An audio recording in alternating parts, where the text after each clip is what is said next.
नमस्कार। या भितरे आमे श्री चैतन्य का अंतर्धान रहस्य को नहीं अनेक कथा आलोचना कर सारे एवं यार पूर्व एपिसोड रे मु कही जे श्री चैतन्य को श्री मंदिर भितर हत्या करा जाइथिला। एटा मोर व्यक्तिगत मतामत नुह, से समय जो किछि गवेषक ए संपर्क में गवेषणा करथिले यह होछि सेमानकर शेष निष्पत्ति बा निष्कर्ष। विशेषकर डॉक्टर दिनेश चंद्र सेन तांकर बही चैतन्य एंड हिज एज रे एटा क्लियर कट लिखिचंती जे जेतेबेले श्री मंदिर भीतर सेवायत माने देखिले श्री चैतन्यकर मृत्यु पाखे आसुची। When the priest apprehended that his death is nearing, सेतेबेले सेमाने ए संवादटा पुरीर राजा प्रताप रुद्रदेव पाखु पठेइथिले एवं प्रताप रुद्रदेव एक कथा सुनी तांको नररे स्तंभीभूत हो जाइथिले। कारण तांकर गुरु श्री चैतन्य को जे कही श्रीमंदिर भितर हत्या कर दे पारे ए धारणा तांकर नथिला। यह थिला तांको स्वप्नर बाहर कथा। से किछि समय पई निर्वाक निस्तेज हो जाइथिले। कौन करिवे कौन न करिवे से संपर्क रे से किछि निष्पत्ति नहीं पारि नथिले एवं परवर्ती समय से कहिथिले तांको श्री मंदिर भितर ही समाधिस्थ करि दिया जाऊ। एवं सेही राजा प्रताप रुद्रदेव कहिथिले बाहर आसिके प्रचार करा जिवो। विशेषकर रथयात्रा समय जिते श्री चैतन्यकर बंगाली भक्त माने कलिकतारू आसवे पचारे गुरुदेव कहांती सेतेबेले कुहाजिवो जे श्री चैतन्यदेव श्री जगन्नाथ देहरे लीन हो जाई अछंती। एटाको प्रचार प्रसार करा जिवो एवं श्री चैतन्य को श्रीमंदिर भितर समाधिस्थ करिया पई जो समय लागिथिला सेथि पई श्रीमंदिर इतिहास रे दिन 4टारू रात्र 11टा पर्यंत श्रीमंदिर 4 द्वार को बंद कर दिया जाइथिला, जहाँ श्रीमंदिर इतिहास रे एकमात्र विरल घटना। जो माने वितंडा जुक्ति करूचंती श्री चैतन्य अवतार पुरुष से मनुष्य नुहंती तांको मरा जाई पारे ना इत्यादि इत्यादि कहउचंती से माने वास्तव ठारू बहुत दूर रे अछंती। किंतु यही श्रीमंदिरटा 1533 जून 29 तारिख दिन कहीं बंद करा जाइथिला से संपर्क रे तांकर साधारण ध्यान नहीं ज्ञान नहीं कि तांकर पढ़ापढ़ी कम, तेणु आर उत्तर से माने देई परिबे नहीं। एटा it was recorded a recorded fact जे 1533 जून 29 रे श्रीमंदिर दिन 4टारू राति 11टा जे बंद करा जाइथिला। सेही बंद कहीं करा जाइथिला रो प्रश्नटा होची काहे की से कहीं उत्तर देवाक डॉक्टर दिनेश चंद्र सेन कहते हत्या करा एवं तांकर समाधि जी समय दरकार से समय पे श्रीमंदिर 4 द्वार बंद कर दिया। आज एपिसोड प्रश्न उठुची अनेक मत कमेंट रे पचारुचंती अनेक रिटायर्ड विचारपति जो माने गोटे गोटे समय कोर्ट रे जज थिले नाम करिथिबा जज थिले से वर्तमान समय अनेक तथाकथित बुद्धिजीवी माने मध्य प्रश्न करुचंती किए मते फोन माध्यम रे किए कमेंट माध्यम रे जे एटा कोन केबे संभव श्री चैतन्य भली जने देवोपम मनुष्य को जने हत्या करिवो काहे की। आज से काहे की उत्तर 1497 मसीह रे राजा प्रताप रुद्रदेव सिंहासन आरोहण करते। 1497 रे राजा प्रताप रुद्रदेव उत्कलर सिंहासन आरोहण करते एवं 1512 ख्रीष्टाब्द रे श्री चैतन्य श्रीक्षेत्र में पहुंची थे। माने 97 रु 1512 माने 15 वर्ष पर प्रताप रुद्रदेव शासन 15 वर्ष पर श्री चैतन्य देव आसी श्रीक्षेत्र में पहुंची थे एवं प्रताप रुद्रदेव से समय सेनापति थिले ଗୋବିନ୍ଦ ବିଦ୍ୟାଧର। ଗୋବିନ୍ଦ ବିଦ୍ୟାଧର ରାଜା ପ୍ରତାପରୁଦ୍ର ଦେବଙ୍କର ସେନାପତି ଥିଲେ। ଗୋବିନ୍ଦ ବିଦ୍ୟାଧର ଅତ୍ୟନ୍ତ ଧୂର୍ତ୍ତ, ଭରସାହୀନ, ଉଚ୍ଚାଭିଳାଷୀ, ବିଶ୍ୱାସଘାତକ ଏବଂ କୃତଘ୍ନ ମଣିଷଟିଏ ହିସାବରେ ଇତିହାସରେ ଲିପିବଦ୍ଧ। ସେ ଅତ୍ୟନ୍ତ ଉଚ୍ଚାଭିଳାଷୀ ଥିଲେ। ଉଚ୍ଚାଭିଳାଷୀ ମାନେ ଗୋବିନ୍ଦ ବିଦ୍ୟାଧର ଯଦିଓ ରାଜା ପ୍ରତାପରୁଦ୍ର ଦେବଙ୍କ ସେନାପତି ଥିଲେ, ସେ ସବୁବେଳେ ମନ ଭିତରେ ସେଇ ଉତ୍କଳର ସିଂହାସନରେ ରାଜା ହେଇ ସିଏ ବସିବେ ସବୁବେଳେ ଚିନ୍ତା କରୁଥିଲେ ଏବଂ ଅତ୍ୟନ୍ତ ବିଶ୍ୱାସଘାତକ ଏବଂ କୃତଘ୍ନ ମଣିଷଟିଏ ମଧ୍ୟ। ଏଇଭଳି ସେନାପତିଟିଏ ଯେଉଁ ରାଜା ପାଖରେ ଥିବ, ସେ ରାଜାର ସିଂହାସନ ଯେ ପ୍ରତି ମୁହୂର୍ତ୍ତରେ ବିପଦପୂର୍ଣ୍ଣ ଏବଂ ଟଳମଳ, ଏଥିରେ କିଛି ସନ୍ଦେହ ନାହିଁ। ବୁଝିପାରୁଛନ୍ତି ତ? ତେଣୁ ସେ କିଭଳି ବିଶ୍ୱାସଘାତକ ଥିଲେ ତାର ଗୋଟେ ନମୁନା ହେଲା ବଙ୍ଗ ସୁଲତାନ ସେନାପତି ଇସମାଇଲ ଗଜି ଖାଁ। ବଙ୍ଗ ସୁଲତାନର ସେନାପତି ଇସମାଇଲ ଗଜି ଖାଁ ଗୋଟେ ସମୟରେ ଏଇ ପ୍ରତାପରୁଦ୍ର ଦେବଙ୍କ ସମୟରେ ଶ୍ରୀମନ୍ଦିର ଉପରେ ଆକ୍ରମଣ କରିଥିଲେ। ସେତେବେଳେ ପ୍ରତାପରୁଦ୍ର ଦେବ ଦାକ୍ଷିଣାତ୍ୟରେ ଗୋଟେ ଯୁଦ୍ଧରେ ଲିପ୍ତ ଥିଲେ। ଯେତେବେଳେ ତାଙ୍କ ପାଖକୁ ଖବର ଗଲା ଯେ ଇସମାଇଲ ଗାଜି ଖାଁ ଶ୍ରୀକ୍ଷେତ୍ରରେ ଶ୍ରୀମନ୍ଦିରକୁ ଆକ୍ରମଣ କରୁଛି, ସିଏ ତାଙ୍କର ଦଳବଳ ଧରି ଶ୍ରୀକ୍ଷେତ୍ରରେ ପହଞ୍ଚିଥିଲେ। ରାଜା ପ୍ରତାପରୁଦ୍ର ଦେବଙ୍କର ଶ୍ରୀକ୍ଷେତ୍ରରେ ପହଞ୍ଚିବାର ଖବର ଶୁଣି ଇସମାଇଲ ଗାଜି ଖାଁ ଏଠାରୁ ପଳାୟନ କରିଥିଲା। ଯାଇକି ମନ୍ଦାରଣ ବୋଲି ଏକ ଦୁର୍ଗରେ, ମନ୍ଦାରଣ ଗଡ଼ରେ ସେ ତାର ସୈନ୍ୟବଳ ଧରିକି ଲୁଚି ରହିଥିଲା। ରାଜା ପ୍ରତାପରୁଦ୍ର ଦେବ କ'ଣ କଲେ ନା, ସେଇ ଯେଉଁ ମନ୍ଦାରଣ ଗଡ଼ର ଚାରିପଟେ ତାଙ୍କ ସେନାବାହିନୀକି ରଖିଦେଇ ଜଗିକି ରହିଲେ। ଏହି ସକାଶେ ଯେ ମନ୍ଦାରଣ ଗଡ଼ ଭିତରେ ଇସମାଇଲ ଗାଜି ଖାଁ ଅଛି, ତା ପାଖକୁ ଖାଦ୍ୟପେୟ କିଛି ଯିବ ନାହିଁ। ଭୋକ ବିକଳରେ ଧୀରେ ଧୀରେ ଧୀରେ ଧୀରେ ଯେତେବେଳେ ଖାଦ୍ୟପେୟ ପାଣି ଯିବ ନାହିଁ, ସିଏ ତା ସୈନ୍ୟବଳ ଭାଙ୍ଗିଯିବ ଏବଂ ସିଏ ମଧ୍ୟ ଧରା ହେଇକି ଧରା ପଡ଼ିବ। କିନ୍ତୁ ସେତିକିବେଳେ ଏଇ ଯେଉଁ ତାଙ୍କର ସେନାପତି ଗୋବିନ୍ଦ ବିଦ୍ୟାଧର ରାଜାଙ୍କ ସହିତ ବିଶ୍ୱାସଘାତକତା କରି ସେ ଦୁର୍ଗ ଭିତରେ ପଶି ଏଇ ଯେଉଁ ଗଜି ଖାଁକୁ ସାହାଯ୍ୟ କରିଥିଲେ ଏବଂ ତାକୁ ପରୋକ୍ଷରେ ସେ କହିଥିଲେ ଯେ ବାଟ ବତେଇଥିଲେ କେମିତି ରାଜା ପ୍ରତାପରୁଦ୍ର ଦେବଙ୍କୁ ସେ ହତ୍ୟା କରିପାରିବ। କିନ୍ତୁ ରାଜା ପ୍ରତାପରୁଦ୍ର ଦେବ ମଧ୍ୟ ତୀକ୍ଷ୍ଣ ବୁଦ୍ଧି ସମ୍ପନ୍ନ ଥିଲେ। ସିଏ ନିଜେ ଯେତେବେଳେ ଜାଣିଲେ ତାଙ୍କରି ସେନାପତି ତାଙ୍କ ସହିତ ଛଳ କପଟ କରୁଛି, ସିଏ ସେଇ ବଙ୍ଗ ସୁଲତାନ ସେନାପତି ଇସମାଇଲ ଗଜି ଖାଁ ସହିତ ଗୋଟେ ସନ୍ଧି କରିଥିଲେ ଏବଂ ସେ ସନ୍ଧିରେ ଇସମାଇଲ ଗଜି ଖାଁ ସେଟା ଛାଡ଼ି ଚାଲି ଯାଇଥିଲା। ରାଜା ପ୍ରତାପରୁଦ୍ର ଦେବ ମଧ୍ୟ ଫେରି ଆସିଥିଲେ। ରାଜା ପ୍ରତାପରୁଦ୍ର ଦେବ ଜାଣିଥିଲେ ଯେ ତାଙ୍କର ସେନାପତି ଗୋବିନ୍ଦ ବିଦ୍ୟାଧର ତାଙ୍କ ସହିତ ବିଶ୍ୱାସଘାତକତା କରିଛନ୍ତି ଏବଂ ଗୋବିନ୍ଦ ବିଦ୍ୟାଧରର ଚାଲିଚଳନ ଆଚରଣରେ ତାଙ୍କ ପାଖକୁ ଖବର ଆସୁଥିଲା ଯେ ସିଏ କେମିତି ଉତ୍କଳ ସିଂହାସନକୁ ଆରୋହଣ କରିବ, ସେଥିପାଇଁ ଷଡ଼ଯନ୍ତ୍ରରେ ଲିପ୍ତ। ରାଜା ଏତକ ଜାଣିଲା ପରେ ମଧ୍ୟ ତାଙ୍କୁ ସେନାପତି ପଦରୁ ବାହାର କରିନଥିଲେ। ଏହି ସକାଶେ ଯଦି ଶତ୍ରୁକୁ ତାଙ୍କ ପାଖରୁ ପୁରା ବାହାର କରିଦେଉଛନ୍ତି, ତାହେଲେ ସିଏ ଅନେକ ଷଡ଼ଯନ୍ତ୍ରରେ ରହିବ, ଲିପ୍ତରେ ରହିବ ଏବଂ ରାଜାଙ୍କୁ ଗାଦିଚ୍ୟୁତ କରିବା ପାଇଁ ଚେଷ୍ଟା କରିବ। ତେଣୁ ସେ କହିଲେ ଶତ୍ରୁଟାକୁ ମୋ ନିଜ ପାଖରେ ରଖିଥିଲେ ତାର ଚାଲିଚଳନ, ଯିବା ଆସିବା ସବୁକିଛି ମୋ ପାଖକୁ ଖବର ଆସିପାରୁଥିବ ଏବଂ ମୁଁ ମୋ ନିୟନ୍ତ୍ରଣରେ ତାକୁ ରଖିପାରୁଥିବି। ଯଦିଓ ରାଜା ପ୍ରତାପରୁଦ୍ର ଦେବ ଜାଣିଥିଲେ ତାଙ୍କର ସେନାପତି ଗୋବିନ୍ଦ ବିଦ୍ୟାଧର ତାଙ୍କ ସହିତ ବିଶ୍ୱାସଘାତକତା କରୁଛି, ତଥାପି ସୁଦ୍ଧା ସେ ସାପଟିକି ଦୁଧ କଦଳୀ ଖୁଆଇ ତାଙ୍କ ପାଖରେ ରଖିଥିଲେ, ଯେଉଁଟା ତାଙ୍କ ଜୀବନର ଏକ ମସ୍ତ ବଡ଼ ଭୁଲ ଥିଲା, ଯାହା ଭବିଷ୍ୟତ ପ୍ରମାଣ କରିବ। ତେଣୁ ଧୀରେ ଧୀରେ ସ୍ୱୟଂ ରାଜାଙ୍କ ପାଖରୁ ତାଙ୍କ ପାରିଷଦଙ୍କ ଭିତରୁ ମଧ୍ୟ ତାଙ୍କ ନିଜ ସେନାପତି ରାଜାଙ୍କ ବିରୁଦ୍ଧରେ ଷଡ଼ଯନ୍ତ୍ର କରିବା ଆରମ୍ଭ କରିଦେଇଥିଲା। କିନ୍ତୁ ଏହା ସହିତ ଚୈତନ୍ୟଙ୍କର ହତ୍ୟା ସହିତ କ'ଣ ସମ୍ପର୍କ, ଏଇଠାରେ ଦେଖନ୍ତୁ।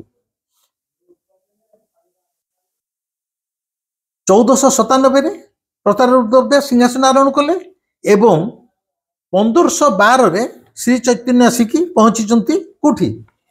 ଶ୍ରୀକ୍ଷେତ୍ରରେ। ରାଜା 15 ବର୍ଷ ଧରି नानादि प्रकार केवल युद्धरे लिप्त रोते निज राज्य को रक्षा करेंगे एवं राज्य को बढ़ेबे।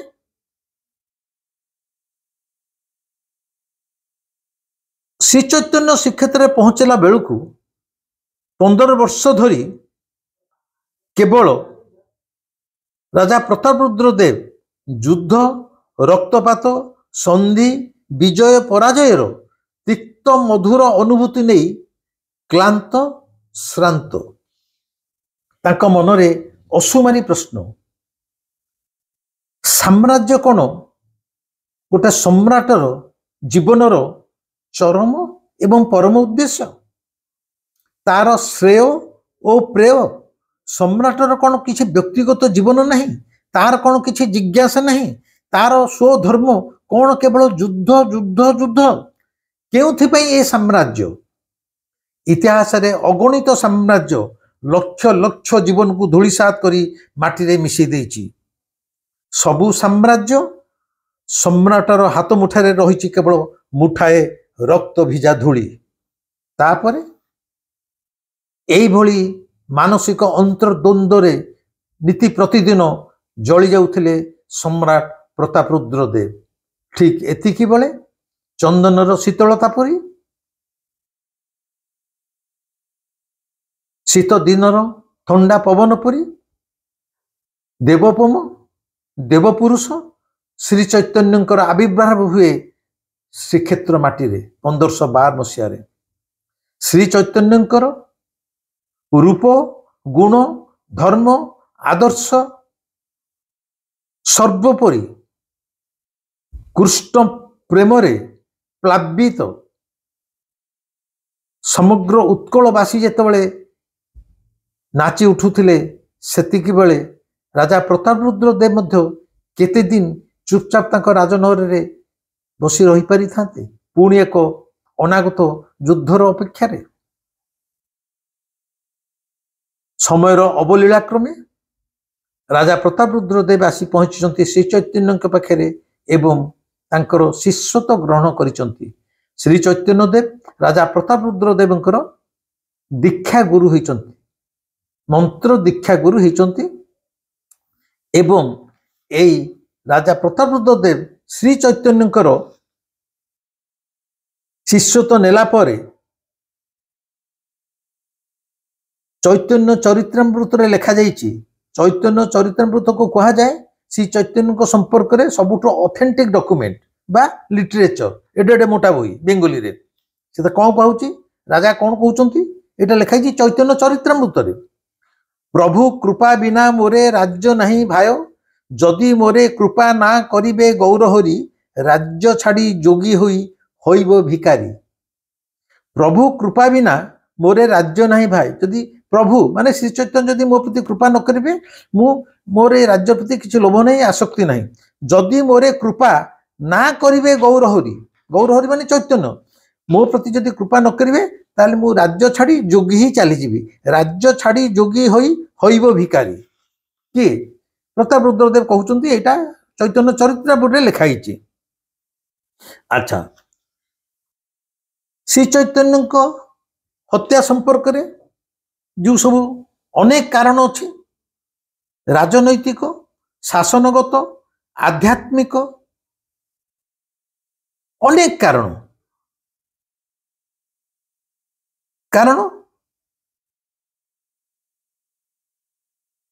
अतीत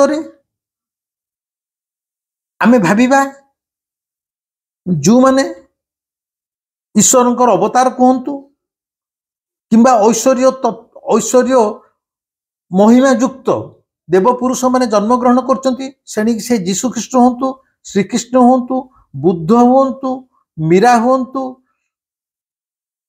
मोहम्मद हूँ सुकरात हूँ ए समस्तंकर जीवदशा सेमानक आदर्श विरोध रे गोटाए गोटाए गोष्ठी सबुले समाज रे रही थांती सेमाने सेमानकर आदर्श को ग्रहण करि पारंती नाही। ये समस्त महापुरुषों जीवन में घटना घटी एवं समस्ते चेष्टा करिसंती एमानकु संसार हटई देवा पाई सेई भाग्य मध्य थिला श्री चैतन्यकर। श्री चैतन्य को कहीं हत्या करागला? प्रथम कथा है राजा प्रतापरुद्रदेव सेनापति गोविंद विद्याधर सबुले लक्ष्य थिला उत्कल सिंहासन उपरे। एवं जेबे ठारू राजा प्रतापरुद्रदेव श्री चैतन्यकर शरणागत हेले, शिष्यत्व ग्रहण कले, सेबे ठारू तांकर धीरे धीरे राज्य शासन रे आउ मन लागिलानी। सबुले गुरुंको पाद तले बसी आध्यात्मिक आलोचना करिबा, कृष्ण प्रेम रे बुड़ी जीवा, शांति रे जीवन बितेइबा राजांकर एकमात्र लक्ष्य रहिला, जद्वारा उत्कलर शासन रे अनेक विशृंखला देखादेला। एहारी सुविधा सुजोग उंडुथिले गोविंद विद्याधर। सी श्रीक्षेत्र साधारण मनीष, राजकर्मचारी, राजनहर पार्षद परिषद माने, श्रीमंदिर सेवायत माने, बौद्ध भिक्षुक मान समस्त भितरे परोक्षरे राजा विरुद्ध रे षड्यंत्र आरंभ करदेले जे यही राजाटा गोटे बंगाली वैष्णव गुरु पाद तले पड़ी जहाँ हाथ में खंडा धरिया कथा श्री चैतन्य आसी केवल राजा को नुहे समग्र उत्कलवासी की गोटे खंजणी खोलबा धरई देले। जो मान हाथ में खंडा तलवार ढाल रहा कथा से हाथ में बर्तमान खंजणी एवं कीर्तन करुँच गोटे ओडिया जाति की दुर्बल कर सारे। यही भावनाटा को गोविंद विद्याधर खूब जोर से प्रचार प्रसार कले। एतद व्यतीत जो केतोटी कारण मु कहूची आपण टिके मन दे शुणंतु। प्रथम कारण है शैवपंथी शत्रुता। से समय शैव धर्मर प्रचार प्रसार विशेषकर 1500-1600 शताब्दी रे शैव धर्मर प्रचार प्रसार यथेष्ट थिला कोठी आम उत्कल रे। एवं से समय कथा राजा जिते वैष्णव धर्म रे दीक्षित हो गले, ये जो शैव धर्मावलंबी माने एमानु को आउ कहीं पचारिलेनी। आगुरु जो राजा तांकर भल मंद बुझुथिले, तांको पई किछ अर्थ दान करुथिले, से सब बंद हो गला। तेणु स्वाभाविक भाव में गोविंद विद्याधर से भितर शैवपंथी मान भितर भर्ती करदेले जे आपण माने वर्तमान यही वैष्णव बाबाजी चैतन्य पई अवहेलित होबार लागिचंती। तेणु धीरे धीरे शैवपंथी मान भितर राजा विरुद्ध जी नुहे चैतन्य विरुद्ध आक्रोश कुहलिबारे लागिला। यही जो चैतन्य हत्या घटनार रंगमंच रे वर्तमान 3 जन अभिनय कलाकार उपनीत हेले। चैतन्य हत्या घटनार जो 3 जन कलाकार से प्रथम थे राजा प्रतापरुद्रदेव, द्वितीय थे स्वयं श्री चैतन्य, तृतीय थे सेनापति गोविंद विद्याधर। यही 3 जनकर अभिनय को नहीं चैतन्य हत्याकांड संगठित होइथिला। तेणु प्रथमे शैवपंथी माने चैतन्य विरुद्ध रे स्वर उत्तोलन कले। द्वितीय रे राजकर्मचारी माने मध्य बहुत क्षुब्ध हेले। केमिति? पुरी जिला बेंटपुर निवासी भवानंद पट्टनायक पुओ राजकर्मचारी माने क्षुब्ध हेले। प्रथम है शैवपंथी माने क्षुब्ध, प्रथम कारण चैतन्य विरुद्ध रे। द्वितीय कारण है राजकर्मचारी माने क्षुब्ध हेले माने चैतन्य विरुद्ध। केमिति ना भवानंद पट्टनायक पुओ रामानंद राय सी दक्षिणांचल राजमहेंद्री गवर्नर हिसाब से शासक हिसाब से अधिष्ठित होते। रामानंद राय उत्कलर दक्षिणांचल राजमहेंद्री शासक हिसाब से राजा द्वारा अधिष्ठित होते। रामानंद राय ଯେତେବେଳେ ଚୈତନ୍ୟଙ୍କ ସଂସ୍ପର୍ଶରେ ଆସିଲେ ସେ ଗୋଟାଏ ମୁହୂର୍ତ୍ତରେ ଏଡ଼େକେ ଗଭର୍ଣ୍ଣର ପୋଷ୍ଟ ସେ ସମୟରେ ଗଭର୍ଣ୍ଣର ପୋଷ୍ଟ ବା ଶାସକ ରାଜମହେନ୍ଦ୍ରୀର ଶାସନ ଗାଦିକି ଗୋଟାଏ ମୁହୂର୍ତ୍ତରେ ପରିତ୍ୟାଗ କରି ସିଏ ମଧ୍ୟ ଆସି ଚୈତନ୍ୟଙ୍କ ପାଦ ତଳେ ହରେ କୃଷ୍ଣ ହରେ ରାମ ଜପ କରିବା ଆରମ୍ଭ କରିଦେଲେ। ଏଇଟା ଗୋବିନ୍ଦ ବିଦ୍ୟାଧର ରାଜକର୍ମଚାରୀଙ୍କ ଭିତରେ ପ୍ରଚାର କଲେ ଯେ ଦେଖ ଇଏ ଗୋଟେ ବଙ୍ଗାଳୀ ବାବାଜୀ କୁଆଡୁ ଆସିଛି, ରାଜାଟାକୁ ପାଗଳା କରିଦେଲା, ରାଜା ଯୁଦ୍ଧ ଫୁଦ୍ଧ ଛାଡ଼ି ଆ ପାଦ ତଳେ 24 ଘଣ୍ଟା ବସି ପଡ଼ିଛି। ଏବଂ ଯେଉଁ ରାଜକର୍ମଚାରୀ ମାନେ ବିଭିନ୍ନ ଜାଗାରେ ଶାସନ କରିବା ପାଇଁ ଥିଲେ, ରାମାନନ୍ଦ ରାୟଙ୍କ ଭଳିଆ ଲୋକ ସିଏ ମଧ୍ୟ ଚାକିରି କ୍ଷମତା ସବୁ ଛାଡ଼ି ଏଇ ବାବାଜୀ ପାଦ ତଳ ପାଖକୁ ଚାଲି ଆସିଲାଣି। ତାହେଲେ ଶାସନ ତ ଆମର ଭୁଷୁଡ଼ି ଯିବ। ଆଉ ଏଇ ବାବାଜୀ ପାଇଁ ଏ ସବୁ ନାଟ ଆରମ୍ଭ ହେଇଛି। ଏଇ ବାବାଜୀ ପାଇଁ ଏ ସବୁ ନାଟ, ଆ ପାଇଁ କିଛି ଗୋଟେ କରିବାକୁ ପଡ଼ିବ, ନହେଲେ ଏ ରାଜ୍ୟ ଆଉ ରହିବନି। ଏବଂ ସେ ପ୍ରଚାର ପ୍ରସାର କଲେ ଗୋବିନ୍ଦ ବିଦ୍ୟାଧର ଯେ ଉତ୍କଳର ରାଜା ଖାଲି ନାମକୁ କାଗଜ କଲମରେ ରାଜା ପ୍ରତାପରୁଦ୍ର ସିନା, କିନ୍ତୁ ପ୍ରକୃତରେ ଏଇ ବାବାଜୀ ହେଉଛି ଉତ୍କଳର ଶାସକ। ସିଏ ପରୋକ୍ଷରେ ରହି ଶାସନ କରୁଛି ଏବଂ ଏହା ମଧ୍ୟ ସତ୍ୟ। କାରଣ ସେ ସମୟରେ ବହିରାଗତ ଶତ୍ରୁମାନେ ଯେତେବେଳେ ଆକ୍ରମଣ କରୁଛନ୍ତି ଉତ୍କଳକୁ, ଶ୍ରୀ ଚୈତନ୍ୟ ରାଜା ପ୍ରତାପରୁଦ୍ରଙ୍କୁ କହୁଛନ୍ତି ଏଇ ଯୁଦ୍ଧ ଫୁଦ୍ଧରେ କିଛି ନାହିଁ, ଯୁଦ୍ଧରେ ତତେ କ'ଣ ମିଳିବ, ଶାନ୍ତି ମିଳିବ, ତୁ ଏ ଯୁଦ୍ଧକୁ ଯାଆନି। ଅନେକ ଯୁଦ୍ଧକୁ ନ ଯିବା ପାଇଁ ଚୈତନ୍ୟ ପରାମର୍ଶ ଦେଇଛନ୍ତି ଏବଂ ରାଜା ପ୍ରତାପରୁଦ୍ର ଦେବ ସୈନ୍ୟମାନେ ମାଡ଼ି ଆସିଲେଣି ଉତ୍କଳକୁ ମାଡ଼ି ବସିଲେଣି କିଛି କିଛି ଅଞ୍ଚଳରେ। କିନ୍ତୁ ଗୁରୁଙ୍କ ନିର୍ଦ୍ଦେଶରେ ରାଜା ଆଉ ଯିଏ ଯୁଦ୍ଧ ମାନେ ଯାହାର ଗୋଦାବରୀ ଠାରୁ ଗଙ୍ଗା ଠାରୁ ଗୋଦାବରୀ ଯାଏ ଆମର ସାମ୍ରାଜ୍ୟ ଥିଲା, ସେ ରାଜା ବର୍ତ୍ତମାନ ଲାଙ୍ଗୁଡ଼ ଜାକି ଦେଇକି ଗୁରୁଙ୍କ କଥାରେ ଯୁଦ୍ଧକୁ ଯାଉନାହାନ୍ତି। ଏଇଟାକୁ ମଧ୍ୟ କେହି ସହ୍ୟ କରିପାରୁନଥିଲେ। ଏମିତି ଦେଖିବାକୁ ଗଲେ ଧୀରେ ଧୀରେ ଶ୍ରୀ ଚୈତନ୍ୟ ଉତ୍କଳର ଶାସନରେ ମଧ୍ୟ ନିଜର ହସ୍ତକ୍ଷେପ କରିବା ଆରମ୍ଭ କରିଦେଇଥିଲେ। ଏବଂ ଦେଖାଯାଇଛି ଅତୀତରେ ଯେତେବେଳେ ଧର୍ମ ଶାସନ ଭିତରେ ମୁଣ୍ଡ ଖେଳାଏ, କୌଣସି ଧର୍ମଗୁରୁ ଶାସନ ଭିତରେ ମୁଣ୍ଡ ଖେଳାନ୍ତି, ତାର ପରିଣତି ବହୁତ ଭୟାବହ ହୁଏ। ତାହା ହିଁ ହୋଇଥିଲା ଉତ୍କଳର ଭାଗ୍ୟରେ, ଯେଉଁଟାକୁ ଗୋବିନ୍ଦ ବିଦ୍ୟାଧର ବେଶ ଭଲ ରୂପେ ପ୍ରଚାର ପ୍ରସାର କଲେ। ତେଣୁ ଏଇ ଯେଉଁ ରାମାନନ୍ଦ ରାୟ ତାଙ୍କର ଚାକିରି ଛାଡ଼ି ଦେଇ ଚୈତନ୍ୟଙ୍କର ଇଏରେ ଶରଣରେ ଆସିଗଲେ, এইটাକୁ ମଧ୍ୟ କର୍ମଚାରୀମାନେ ସହଜରେ ଗ୍ରହଣ କରିପାରିଲେ ନାହିଁ। ଜାଣିଲେ ଏ ସବୁ ମୂଳରେ ଏଇ ବାବାଜୀର ନାଟ। ତୃତୀୟ କାରଣ, ସାଧାରଣ ମଣିଷ, ଉତ୍କଳର ଶ୍ରୀକ୍ଷେତ୍ରର ସାଧାରଣ ମଣିଷ ମଧ୍ୟ ଶ୍ରୀ ଚୈତନ୍ୟଙ୍କ ପ୍ରତି ଅତ୍ୟନ୍ତ ଆକ୍ରୋଶମୂଳକ ଆଉ କ୍ଷୁବ୍ଧ ହେବାରେ ଲାଗିଲେ। ତାର କାରଣ କ'ଣ? ଏଇ ରାମାନନ୍ଦ ରାୟଙ୍କର ଜଣେ ସାନ ଭାଇ, ତାଙ୍କ ନାଁ ହେଲା ଗୋପୀନାଥ ପଟ୍ଟନାୟକ। ସିଏ ମେଦିନପୁରର ଦଣ୍ଡପାଟର ପ୍ରଶାସକ ଥିଲେ। ରାଜା ରାମାନନ୍ଦ ରାୟଙ୍କର ସାନ ଭାଇ ଗୋପୀନାଥ ପଟ୍ଟନାୟକ ମେଦିନପୁର ଦଣ୍ଡପାଟର ପ୍ରଶାସକ ଥିଲେ। ସିଏ ସବୁ ଟଙ୍କା ପଇସା ରେଭିନ୍ୟୁଟାକୁ ସିଏ କଣ୍ଟ୍ରୋଲ କରୁଥିଲେ, ତାର ହିସାବ ରଖୁଥିଲେ। ଦେଖାଗଲା ସେ ଗୋପୀନାଥ ପଟ୍ଟନାୟକ ରାଜ୍ୟ ଖଜଣାରୁ ଲକ୍ଷାଧିକ ଟଙ୍କା ତୋଷରପାତ କରିଛନ୍ତି।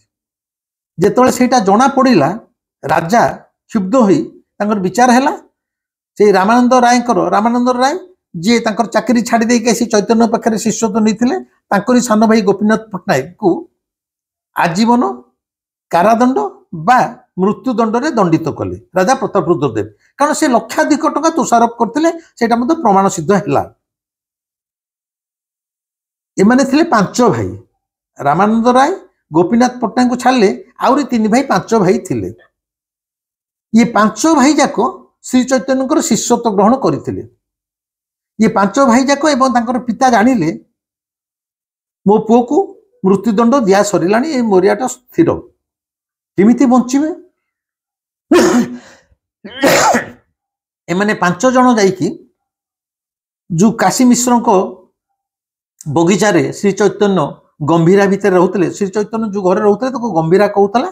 କାଶୀନାଥଙ୍କର ବଗିଚାରେ ସେଟା ଅଛି। ବର୍ତ୍ତମାନ ବି ପୁରୀ ଯିଏ ଆସିବେ ସେମାନେ ଶ୍ରୀ ଚୈତନ୍ୟଙ୍କ ଗମ୍ଭୀରାକୁ ଦର୍ଶନ କରିପାରିବେ। କାଶୀନାଥ ମିଶ୍ରଙ୍କର ସେ ଆଶ୍ରମ ତୋଟାଟାକୁ ମଧ୍ୟ ଦେଖିପାରିବେ। एबे मध्य से गंभीरा भितर श्री चैतन्य व्यवहार करुवा कमल एबे मध्य सुरक्षित होइकी रहिछि। मु सियाड़ को जाऊनी। पुरी अनेक ऐतिह्य इतिहासर गंताघर ताकू देखिले आखिरे देखिले मनुष्य अभिभूत हम। जो मैंने ताकू देखिबे जानवे से इतिहास को घांटिबे से प्रमाण देखिबे से माने मो सहित कहीं वितंडा दुक्ति करेंगे नहीं। छाड़ू ये पांच भाई जेहेतु श्री चैतन्य शिष्यत्व नहीं थिले से माने काशी मिश्र कहले आपण टिके चाहिए आम भाई गोपीनाथ पट्टनायक बंची जाई परिबो मृत्युदंड। एमाने काशी मिश्र एवं पांच भाई जाकि श्री चैतन्य कहले आपण चाहिए राजा आपणकर शिष्य आपण जी चाहिए आम भाई बंची जाई परिबो। जेमती गांधीजी ताको समय रे से जहाँ चाहूले ता करिया पई ब्लैकमेलिंग करुथिले, इमोशनल ब्लैकमेलिंग।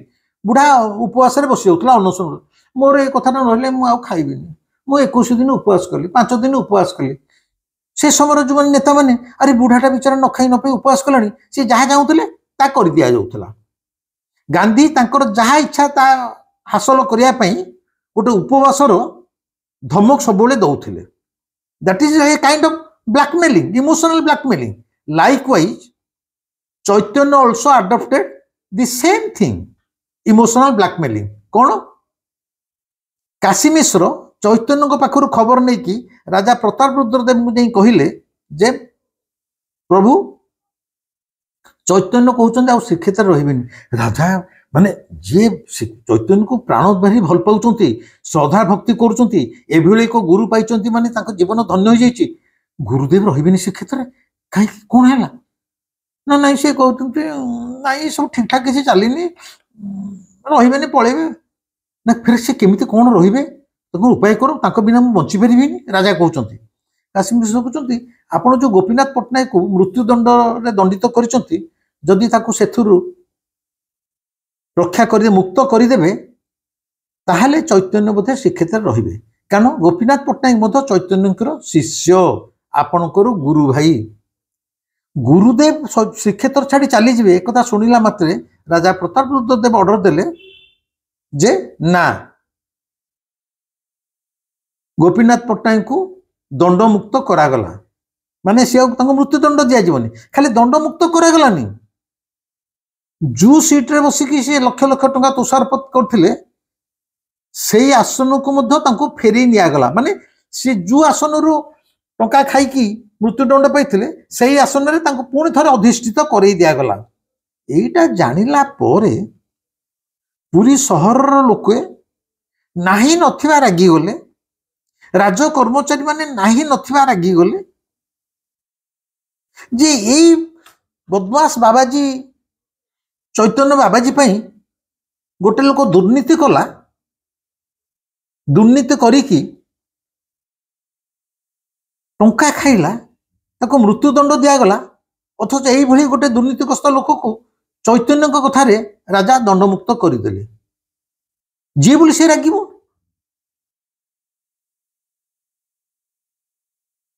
अबिकल जेमती वर्तमान पांड्यानर समस्त दुर्नीति थाई कि मध्य सरकार ताकू बांधु नांती कि तानार केस होनी कि किछि होनी। जदियो पांड्यान दुर्नीति जुड़ुबुड़ होती बीजेडी दल आज चली जाइए। तार कारण तार गॉडफादर अमित शाह दिल्ली अच्छा। आमे राजनीति की जीवा नहीं, खाली अतीतर इतिहासर शासन वर्तमान सहित जो मेल खाऊँ मुझे बाहरी जाऊँ मो पार्टी। तेणु साधारण लोक नाही नथिया क्षुब्ध हेले कहले तार्थ गोटे लोक दंड पाउची ताकू मध्य चैतन्य मुक्त कर दउची ता तो से दुर्नीति प्रश्रय देला।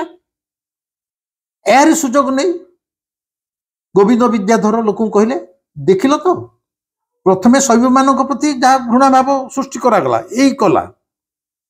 तापरे साधारण कर्मचारी माने केमिति ये कले, बर्तमान राजकर्मचारी माने केमिति तांको विरुद्ध हेले। कारण राजा युद्ध को जाऊनी किछि करूनी। बर्तमान शासन रे मध्य से हस्तक्षेप कलेनी हैला। श्री चैतन्यकर राज्य शासन रे ए अनाधिकार दखल ए अभावनीय प्रभाव को लक्ष्य करी महामंत्री अमात्य राजकर्मचारी प्रभृति बुद्धिजीवी प्राय समस्ते क्रोधर आक्रोश राजा प्रतापरुद्रदेव को किपरि चैतन्य प्रभावर जालरू मुक्त करेंगे से कथा गभीर भाव में चिंता करने लगिले। चैतन्य को केमती रास्तार हटई दिज्व ये जदि बेसी दिन रहती ताहले उत्कल तो पराधीन हो शत्रु आक्रमण में कारण राजा को युद्ध करने जाऊना चैतन्य जदि कहते युद्ध करने जानी जाऊना जो वीर सैन्य माने खंडा तलवार धरी लड़ुले हाथ में खंजणी मृदंग धरी सारा ये लोक गोटे ओडिया जाति को नंपुसक पंगु कर सारा यही लोक राज्य शासन में हस्तक्षेप करी जे मृत्युदंड पाइबा कथा ताको बाहर कर दौची तेणु जेते शीघ्र चैतन्य को रास्ता हटई देवा पड़ो ता ना उत्कल उत्कल ही रही एटा गोविंद विद्याधर को बहुत सुहाइला। तापर आसला क्षुब्ध बौद्ध धर्मावलंबी माने 1500-1600 शताब्दी रे बौद्ध भिक्षु मानकर मध्य उत्कल रे यथेष्ट पतियारा थिला कारण गोटे समय रे आज जो श्रीमंदिर गढ़ी तोला उठी सेटा एक बौद्ध स्तूप थिला।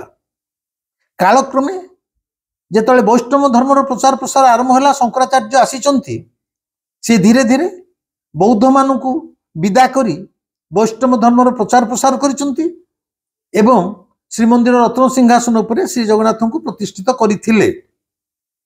राजा प्रतापरुद्रदेव समय मध्य बौद्ध सन्यासी बौद्ध भिक्षुक माने विशेषकर भुवनेश्वर पुरी रे यथेष्ट लक्ष लक्ष संख्यार रही।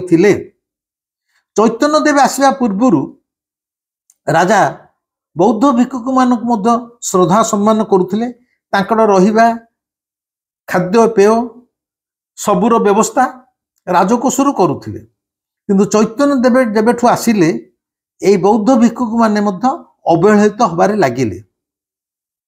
विशेषकर गोविंद विद्याधर बौद्ध भिक्षु मान जनइला देख एई वैष्णव बाबाजी आसला पर ठारू तम मानकर पतियारा चलीगला तुमको कहीं डैश रे खातिर करूना राजा तो भूल रे तुमको पचारूना तुमर शत्रु है यही वैष्णव बाबाजी चैतन्य एमाने मध्य चैतन्य विरुद्ध रे आक्रोश बुद्धि पाइला।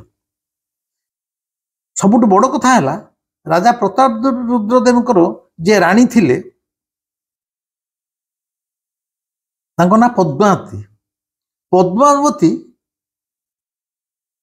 बौद्ध धर्म रे दीक्षित थे। राजा प्रतापरुद्रदेव राणी पद्मावती बौद्ध धर्म को सपोर्ट करते राजा जेहेतु चैतन्य शिष्यत्व नहीं सी वैष्णव धर्म को सपोर्ट करते से समय जेबेठु चैतन्य श्रीक्षेत्र रे प्रतिष्ठा जमीगला पूरा नियंत्रण रे हाथ मुठारे राजा प्रतापरुद्रदेव रहिले शासन भार को परोक्ष श्री चैतन्य ही चलैले इटा सर्वसाधारण राजकर्मचारी समस्ते अनुभव कले। धीरे धीरे ये वैष्णव आ बौद्ध भितर कली तकराल प्राय नीति प्रतिदिन लगी रहिला। बौद्ध माने कहले आम धर्म श्रेष्ठ वैष्णव माने कहले आम धर्म श्रेष्ठ एने राणी होचंती बौद्ध धर्मावलंबी राजा होचंती वैष्णव सपक्ष तेणु ठीक है गोविंद विद्याधर आ मझे गोटे कूटनीति खेलिले कहले महाराज प्रकृत में कौ धर्मटा बड़ बौद्ध ना वैष्णव गोटे परीक्षा करा जाऊ। परीक्षा कौन है गोटाए दिन बौद्ध भिक्षु माने रुंड हेले राजनगर में वैष्णव माने रुंड हेले भूल कहले एटा गोविंद विद्याधर कहले चैतन्य राजा को आइडिया देले जे ठीक कर दे किए कौ धर्मटा बड़। राजा राणी बसिले गोटे माठिया आसला माठिया भितर गोटे साप को रखी ता मुह बंद कर दिया गला पचरा गला माठिया भितर कौन अच्छी जी कहीदेव से धर्मटा बड़। वैष्णव माने तंत्र बल से सापट को भितर उभान करदेले से जगह पाउंस मुठे रहीगला तंत्र विषय जे जानते से ये अस्वीकार करनी तंत्र सबकि करे तेणु वैष्णव ब्राह्मण माने तांत्रिक मंत्र प्रयोग करी से सापट को उभान करदे से जगह पाउंश मुठे रहीगला राजा पचारे माठा भितर कौन अच्छी बौद्ध माने कहले विद्या द्वारा आ भितर सापटिए अच्छी वैष्णव माने तमें कौन कौच वैष्णव माने कहले आ भितर पाउंश मुठाए अच्छी खोली दिगला देखला बेलू पाउंश मुठे बौद्ध माने हारीगले बौद्ध माने जिते हारीगले गोविंद विद्याधर बौद्ध भिक्षु संप्रदाय भितर प्रचार प्रसार कले तमें मैंने हारिल केवल ये चैतन्य पाई ये है वैष्णव धर्मी ये तार धर्म प्रचार प्रसार करुच्ची एवं यही एतक शिखेकी ता भितर एमती कांड कारखाना कला ना तमें मैंने हारी न था तो तुम मानक यही कूटनीति हरई दि जाइए तेणु तुम मानकर खलनायक भिलियन है यही चैतन्य एवं गोविंद विद्याधर कथार अन्य मान प्रवचन कहगला यही बौद्ध भिक्षु माने आउ ये श्रीक्षेत्र रे ना कि भुवनेश्वर रे ना इतिहास कहे सेटा आमर सब्जेक्ट नुह मु कहूनी जो मैस्कायर कहती गणहत्या अनेक बौद्ध मानक हत्या करागला भुवनेश्वर जोटा शैवपीठ थिला सेठी मध्य बौद्ध भिक्षु मानक तड़ी हत्या करी तड़ी दिगला श्रीक्षेत्र मध्य धीरे धीरे बौद्ध शून्य हो गला गोविंद विद्याधर कहले ये जो बौद्ध मानक हत्या करागला बौद्ध भिक्षु मानक पुरी श्रीक्षेत्र रे भुवनेश्वर यह केवल चैतन्य परामर्श रे राजा करुचंती तेणु पुणी चैतन्य विरुद्ध रे नानादी आक्रोशमूलक समस्त ताती उठिले ये है गोटे माने बौद्ध धर्मावलंबी माने केमिति क्षुब्ध होबार लगे आउ गोटे कारण प्रभु बनाम महाप्रभु चैतन्यकर प्रतिष्ठा महिमा एभली चारिआडे व्यापी गला माने जो उत्कलर राजा चैतन्यकर शिष्यत्व नहीं युद्ध को न जाई सबुबले गुरु पाद तले पड़ी रहिले जो राज्यर अनेक जग स्थान मुगल माने मुसलमान माने दखल कर नेलेनी राजा किछि करू नाहंती गोटे ओडिया वीर जाति ढाल तलवार छाड़िकी खोल खंजनी धरी साइलानी गोटाए चैतन्य पाई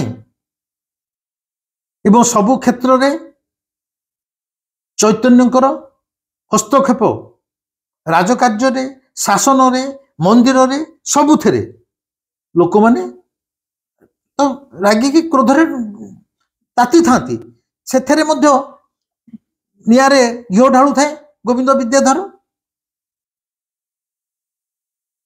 प्रचार प्रसार तांकर बंगीय भक्त शिष्य माने कहले आपण जानिथिबे आमे जेतले जगन्नाथ को संबोधन करू कहू प्रभु श्री जगन्नाथ रक्षा कले हेला प्रभु श्री जगन्नाथ साहा भरोसा आम ओडिया मुहरे यहाँ थाए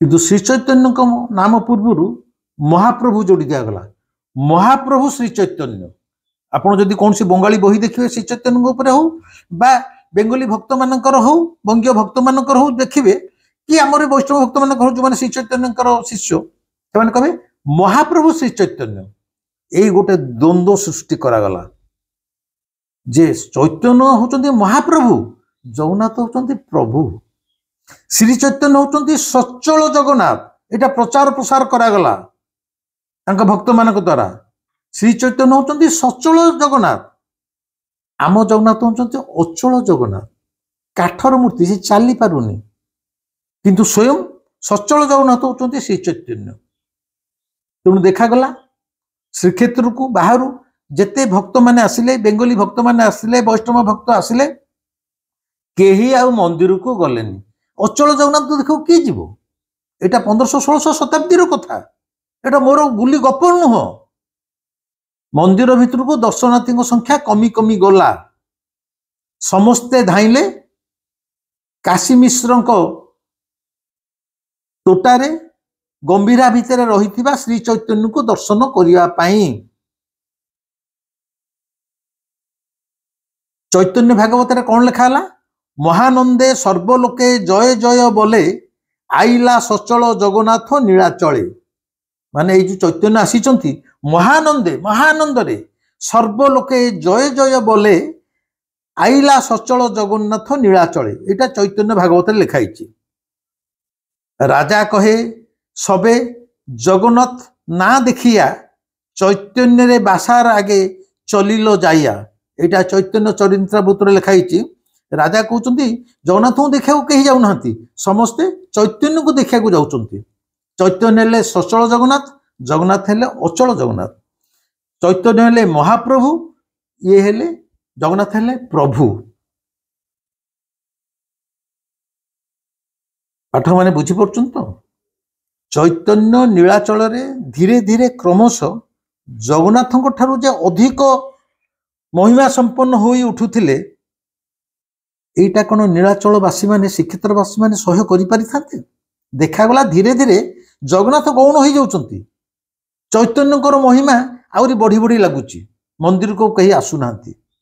एटा केते दिन श्रीक्षेत्रवासी सहयोग करि थांते? एटा मध्य इंधन जोगाइला चैतन्य को विरुद्ध रे षडयंत्र करिया पई गोविंद विद्याधर जहा करुथिले सेथिरे सम्मिलित हेबा पई। आ गोटे कारण हला असंतुष्ट क्षुब्ध पंडा ब्राह्मण सेवायत। मंदिर भितर जो पंडा माने थिले, ब्राह्मण माने थिले, सेवायत माने से माने मध्य धीरे धीरे असंतुष्ट होवार लगिले।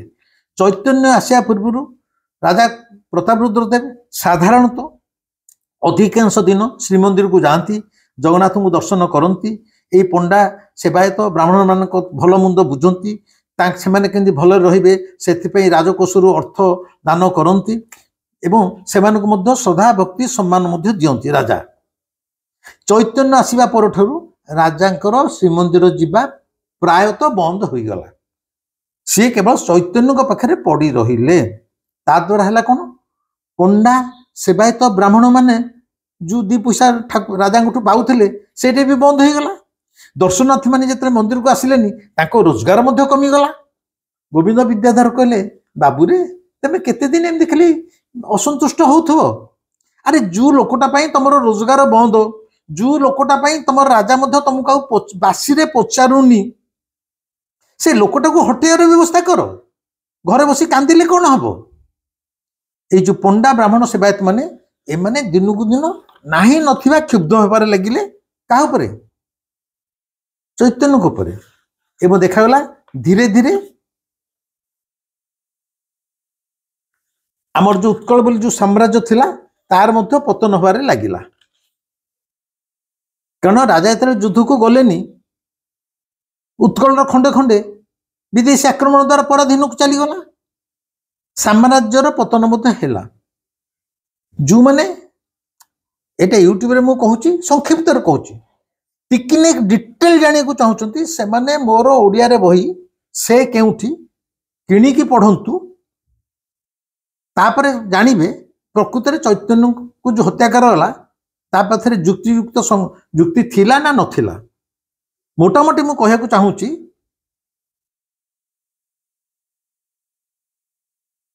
श्री चैतन्यकर श्रीक्षेत्र आगमन ता जेते बड़ कथा नुह। राजा तांकर शिष्यत्व ग्रहण करिबा, तांकर शिष्यत्व ग्रहण कला परे राज्य शासन को अवहेला करिबा, युद्ध को न जिबा, धीरे धीरे आम साम्राज्यर पतन हेबा, राज्य शासन भितर श्री चैतन्यकर अनाधिकार प्रवेश,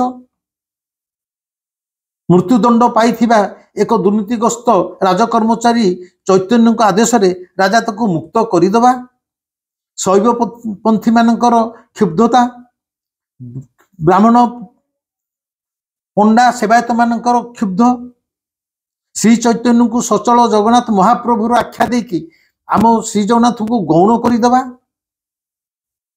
साधारण राजकर्मचारी माने क्षुब्ध हवा, समस्त दिगरु श्री चैतन्यकर शत्रु गोष्ठी दिन को दिन वृद्धि पाइबारे लागिला। एवं गोविंद विद्याधर ଏଇ ମୌକାର ଅପେକ୍ଷାରେ ଥିଲେ, ଏଇ ମୌକାର ଅପେକ୍ଷାରେ ଥିଲେ।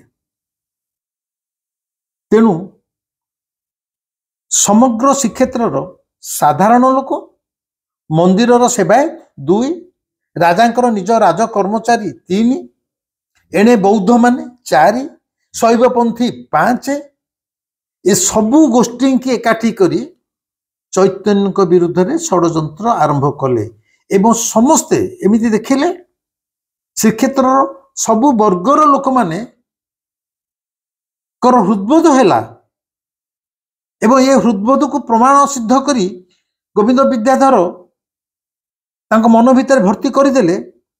ଏ ସମସ୍ତ ନାଟର ଗୋବର୍ଦ୍ଧନ ହେଲେ ଶ୍ରୀ ଚୈତନ୍ୟ ଏବଂ ଏଥିରେ କିଛି ସନ୍ଦେହ ନାହିଁ ଶ୍ରୀକ୍ଷେତ୍ରରେ ରହିବା ସମୟରେ ଶ୍ରୀ ଚୈତନ୍ୟଙ୍କର ମଧ୍ୟ କିଛି ବ୍ୟକ୍ତିଗତ ଆଚରଣ ଯୋଉଟା ମୁଁ ଏଥିରେ କହିବାକୁ ଚାହୁଁ ନାହିଁ। ଚୈତନ୍ୟ ଚରିତ୍ରାମୃତରେ ସେ ସମ୍ପର୍କରେ ବହୁତ ଇଙ୍ଗିତ ଦିଆଯାଇଛି। ଯେଉଁମାନେ ଚୈତନ୍ୟ ଚରିତ୍ରାମୃତ ପଢ଼େ ସେମାନେ ଜାଣିପାରିବେ, କିମ୍ବା ଯେଉଁମାନେ ମୋ ବହି ପଢ଼ିବେ ସେଥିରେ ମଧ୍ୟ ସେ ଇଙ୍ଗିତର ଆଭାସ ଦେଇଛି। ଏସବୁ ବାଦ ମଧ୍ୟ ସାମାଜିକ ଚଳଣୀରେ ଶ୍ରୀ ଚୈତନ୍ୟଙ୍କର ଏମିତି କିଛି ଦୋଷ ଦୁର୍ବଳତା ମଧ୍ୟ ରହିଯାଇଥିଲା, ଯେଉଁଥିପାଇଁ ସମଗ୍ର ଶ୍ରୀକ୍ଷେତ୍ରବାସୀ ଶ୍ରୀ ଚୈତନ୍ୟଙ୍କ ବିରୁଦ୍ଧରେ ମାତି ଉଠିଥିଲେ ଏବଂ ଏଥିରେ ଘିଅ ଢାଳୁଥିଲେ ନୀତି ପ୍ରତିଦିନ ସେନାପତି ଗୋବିନ୍ଦ ବିଦ୍ୟାଧର। ତାଙ୍କର ଏକମାତ୍ର ଲକ୍ଷ୍ୟ ଯେତେ ଦିନ ଯାଏ ଶ୍ରୀ ଚୈତନ୍ୟ ଥିବେ, ତାଙ୍କ ଆଦେଶ ନିର୍ଦ୍ଦେଶ ପରୋକ୍ଷରେ ରାଜା ଚାଲୁଥିବେ, ସେତେ ଦିନ ଯାଏ ସିଏ ଏ ଉତ୍କଳ ସିଂହାସନ ଆରୋହଣ କରିପାରିବେ ନାହିଁ।